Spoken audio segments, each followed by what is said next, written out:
சிவச்சிதம்பரம் கடலூர் மாவட்டத்தில் உள்ள 229வது பாடல் பெற்ற ஒரு சிவத்தலம் திருப்பாதிரி புலியூர். அங்கதான் இப்ப நம்ம தரிசனம் பண்ண போகின்றோம். சிவபெருமான் இங்கே பாடலேஸ்வரர் மற்றும் தோன்றா துணைநாதர் என்னும் திருநாமத்தில் எழுந்து அருள்கின்றார். தாயார் தோகை நாயகி மற்றும் அருந்துவ நாயகி என்று அருள் பாலிக்கிறார். தலவிருட்சம் பாதிரி மரம். இத்தல ஆதி பாதிரி மரத்தை ஒரு கவசமிட்டு இன்னும் காக்கப்பட்டு வருகிறது. தல தீர்த்தம் கடல் தீர்த்தம்.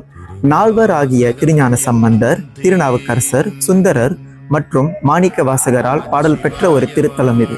அதை தவிர்த்து புலிக்கால் முனிவர் என்னும் அழைக்கப்படுகிற வியாகபாதர், அகத்தியர், உபமன்யு மற்றும் அருணகிரிநாதரால் வழிபாடு பட்ட தலம். இத்தலத்தில் அம்பாள் அருந்தவ நாயகிக்கு ஒரு தனி சந்நிதியில் வெறும் பீடத்தை பிரதிஷ்டை செய்யப்பட்டுள்ளது.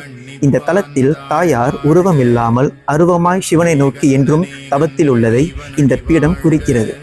திருநாவுக்கரசரை அப்பர் என்று ஞானசம்பந்தர் முதலில் அழைத்தது இத்தலத்தில்தான். ஏறக்குறைய கிபி 600 இருந்து 630 காலங்களில் தனது அக்காவாகிய திலகவதியார் கருணையாலே அப்பர் பெருமான் கூற்றா எனவாறு என்ற பதிகம் பாடி சமணத்திலிருந்து சைவத்துக்கு வந்துவிட்டார். இதை பற்றி கேள்விப்பட்ட சமணர்களும் சமண மதத்தில் உள்ள மகேந்திரவர்ம சக்கரவர்த்தியும் அப்பர் பெருமானை கொல்ல துணிஞ்சிட்டாங்க. அப்பர் பெருமானை யானையை விட்டு மிதிக்க செய்ய முயன்றார்கள். யானை அவரை வணங்கி கும்பிட்டு போனது. கொதிக்கும் சுண்ணாம்பு அறையில் அவரை அடைத்தார்கள்.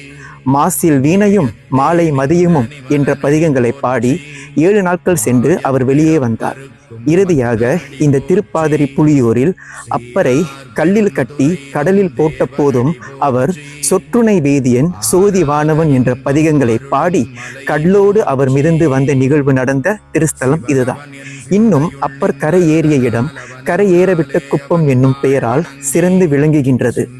கடலில் மூச்சு முட்ட உள்ள நிலையிலும் நற்றுணையாவது நமச்சிவாயவே என்று சொன்ன அப்பருடன் சேர்ந்த கல்லே மிதக்குமானால் ஆன்மாவாகிய நாம் அப்பர் தேவாரத்தை பாராயணம் செய்தால் இறைவனின் திருவருளை கண்டிப்பாக பெறலாம். சிவா திருச்சிற்றம்பலம். எண்ணிறைந்து எல்லை இலாதானே